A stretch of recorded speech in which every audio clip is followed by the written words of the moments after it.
Cheese toasties have been around for centuries, and they were Jane Austen's favorite snack. Toasted bread topped with a melty, custardy, cheesy mixture, cheese and carbs, I'm in, and they're so easy to make. First, whisk 1 egg.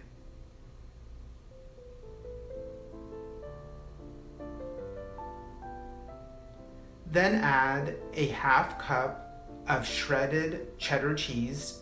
I use Monterey Jack because it melts better. Mix.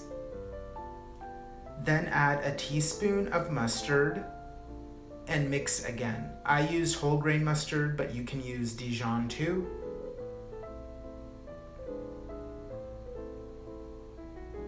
Butter 2 slices of bread. Then top them with the cheese mixture and put in the toaster oven or oven until the top is set and the bread is crispy. Do not overbake. Garnish as desired and enjoy. Thanks for watching.